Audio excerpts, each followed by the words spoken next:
Michael Montero coming to you from the StubHub Center in Carson, California. The site of today's PBC and NBC afternoon card, headlined with Robert the Ghost Guerrero taking on Aron Martinez. We're just before noon. The card's about to go live on NBC, and as you can see behind me, there are a lot of empty seats. It feels like most of Southern California is still asleep. But we're hoping the crowd trickles in as the card's about to start on the air. We'll do some post-fight analysis. For now, we're just getting ready for things to kick off.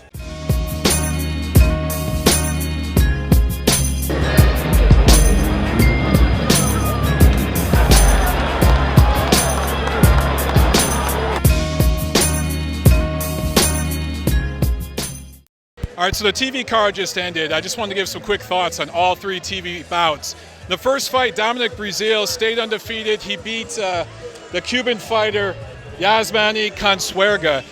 And he got tagged a lot in this fight, but this really just came down to the size difference between the two. The Cuban fighter just couldn't hurt him. And Breazeale, you know, he showed that he could take a shot. He reacted well. He reacted the way a fighter's supposed to. He walked him down. He got the victory. In the main event, Robert the Ghost Guerrero, what can I say? He always seems to make fights harder for himself than they should be, right? He seems to fight down to the level of his opposition. And that's not to take anything away from Aron Martinez, who put up a really good fight and scored a knockdown, I believe, in the fourth round. And I've never seen Guerrero that hurt. But a lot of the fans were booing about the decision. And obviously that 97-92 card was absolutely disgusting because that was an 8-2 score for Guerrero. But I thought the right man won. I scored at 95-94, 6 rounds to 4 for the Ghost, who got the win, but he looked way more beat up at the end than Martinez looked. And look, for Robert, you know, he can't be in a bad fight. And in the third bout of the TV broadcast, the Argentinian fighter, Jesus Cuellar, he knocked out Vic Darchinyan, an ancient Vic Darchinyan. Look, for me, this fight, man, I mean, Vic made $100,000 for this fight. It's a good payday for him, but somebody in his camp needs to talk to him. He's 39 years old now. He started as a flyweight, fighting at featherweight right now. He just can't hurt these young fighters.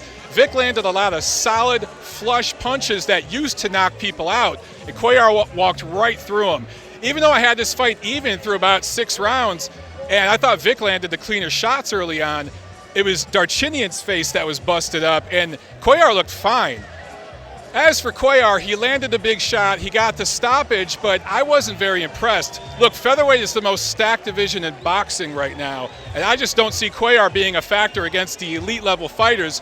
You saw what Nicholas Walters did against Darchinyan last year, and even a faded version of Nonito Donaire. So for Cuellar, he needs to work on a few things.